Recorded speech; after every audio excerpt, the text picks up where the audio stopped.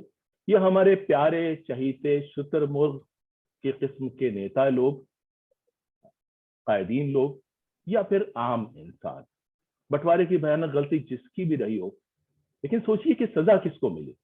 سزا ملی صرف اور صرف عام، غریب، کمزور، بے سہارا انسان کو، اور سب سے بڑھ کر ان بے نام اور گمنام عورتوں کو جن کا بٹوارے میں کوئی رول کبھی نہیں تھا، لیکن ان کے جسموں پر جنگ لڑی گئی اور فریقین کے خیال میں جیتی بھی گئی۔ اہم بات یہ ہے کہ بٹوارہ کوئی ایسا حادثہ نہیں تھا جو اپنے آپ ہو جاتا ہے، جیسے کہ سونامی آ گئی تھی، جیسے کہ زلزلہ آ جاتا ہے، سیلاب آ جاتا ہے، یہ بغیر وارننگ کے آتے ہیں۔ بٹوارہ ایک ایسا سوچا سمجھا حادثہ ہے جو منصوبہ بنا کر، بلکہ مسلسل کوششوں کے بعد کسی اجتماعی خودکشی کی مانند کیا گیا۔ یقین نہیں آتا کہ کوئی انسانی سماج، گروپ یا پارٹی اتنے بڑے حادثے کے لیے برسوں محنت کرے، ماحول تیار کرے، اور پھر اپنے پاگل پن کا شکار خود بھی ہو جائے، اور اپنی اس عظیم الشان اور احمقانہ غلطی پر نہ کفِ افسوس ملے، نہ کوئی ندامت، نہ کوئی پچھتاوا محسوس کرے، بلکہ غلطی کو کامیابی تصور کرے اور مزید غلطیوں کے لیے بھی کمر بستہ رہے۔ تو جناب ایسے لوگوں کو کیا کہا جائے گا، آپ خود سوچ سکتے۔ یہ بھی سچ ہے کہ 20ویں صدی میں ہندوستان کے علاوہ دنیا بھر میں جو خون خرابہ اور مار کاٹ ہوئی، وہ کبھی سیاست کی وجہ سے ہوئی، تو کبھی مذہب کی وجہ سے ہوئی، کبھی زبان کے نام پر ہوئی، تو کبھی نسل کی بنیاد پر ہوئی، کبھی مال و دولت کے لیے ہوئی، تو کبھی صرف کسی کے جنون کی وجہ سے ہوئی۔ لیکن ہمارے ہاں بٹوارے کے پاگل پن نے بانٹنے اور توڑ پھوڑ کا جو ماحول بنایا، وہ 75 سال گزر جانے کے بعد بھی موجود ہے، اور اس نے ہمارا پیچھا آج تک نہیں چھوڑا۔ 1947 اور بٹوارے کے ساتھ ہمارے ہاں جو حالات پیدا ہوئے، جو نقصان ہوئے، انہیں الگ الگ لوگوں نے الگ الگ ڈھنگ سے سمجھنے اور سمجھانے اور دیکھنے اور دکھانے کی کوشش کی، اور الگ الگ معنی بھی نکالے۔ مثال کے طور پر بٹوارے میں کتنے لوگ مارے گئے، کتنے لوگ اجڑے، کتنے بے گھر ہوئے، اس کا صاف صاف کچھ پتہ نہیں چلتا۔ یہ تعداد کہتے ہیں کہ 2 لاکھ سے لے کر 30 لاکھ کے درمیان کچھ بھی ہو سکتی ہے۔ یوں بھی ساری دنیا جانتی ہے اور آپ بھی جانتے ہیں کہ ہم لوگ کرکٹ کے علاوہ کسی قسم کے ریکارڈ میں یقین نہیں رکھتے۔ 1946 سے 1951 کے درمیان لگ بھگ 1.5 کروڑ لوگ سرکاری طور پر ایک طرف سے دوسری طرف گئے۔ یہ ہنسی خوشی نہیں گئے تھے، یہ اجاڑے گئے تھے، مارے گئے تھے، زبردستی بھیجے گئے تھے۔ یہ ریکارڈ جانے کیوں موجود ہے، اور یہ بھی نہیں معلوم کہ کتنے بھروسے کا ہے۔ اب ایک اور بات کہ جو لوگ بٹوارے کی حمایت کرتے تھے، ان کا کہنا تھا کہ آپسی لڑائی جھگڑا روکنے کے لیے بٹوارہ ہی اکیلا راستہ تھا، اور اس میں ہمارے بڑے بڑے قائدین شامل تھے۔ لیکن کیا جھگڑے بٹوارے سے ختم ہو جاتے ہیں، یا پھر کسی اور روپ میں جاری رہتے ہیں؟ تنگ و تاریک گلیوں اور ستم رسیدہ کوچوں اور محلوں سے لے کر سرحدوں تک آج جو تلواروں، خنجروں، ترشولوں اور توپوں، میزائلوں سے دن رات ہوتا رہتا ہے، یہ کیوں ہوتا رہتا ہے؟ کیا ہمارے بٹوارے کے آزمودہ تیر بہدف ٹونک سے ہمارے جھگڑوں کا کامیاب علاج ہو گیا، یا ہمارے تصادم اور زیادہ بڑھ گئے؟ اگر ہاں تو بٹوارے سے کسے کیا حاصل ہوا، اس پر کبھی کوئی بات کیوں نہیں کرتا؟ برطانوی سامراج نے پہلے بھی آئرلینڈ، فلسطین اور سائپرس میں ایسا ہی بٹوارہ کیا تھا، اور وجہ یہی بتائی تھی کہ یہ لوگ ساتھ میں نہیں رہ سکتے۔ لیکن یہ بات صحیح نہیں ثابت ہوئی، کیونکہ سارے اختلافات کے باوجود انسان کسی نہ کسی طرح آج بھی ساتھ ساتھ رہ رہے۔ صاف ظاہر ہے کہ ہندوستان کے بٹوارے کا مقصد کچھ اور تھا، جو اس وقت بھی جس کی وجہ نہیں سمجھ آ پائی تھی، اور آج بھی بہت سے لوگوں کی نہیں سمجھ میں آتی ہے، لیکن جس میں برطانیہ جیسی طاقتوں کا فائدہ صاف طور پر چھپا تھا۔ خیر، یہ ساری باتیں ایک طرف فی الحال اگر آپ یہ دیکھنا چاہتے ہیں کہ ایک عام انسان کے دل و دماغ پر بٹوارے کے دوران کیا بیتی، اس کے جسم اور روح پر کیا گزری، تو یہ بات نہ تو آپ کو نیتا لوگ یعنی آپ کے پیارے قائدین بتائیں گے، نہ تاریخ داں یعنی کہ اتہاس کار بتا پائیں گے، کیونکہ دونوں ہی خاص لوگوں کی خاص باتوں پر ہی توجہ کرتے ہیں۔ تو چلیے، اور کوئی راستہ تو ہے نہیں، تو آج ہم ساہتیہ جگت کی ایک مختصر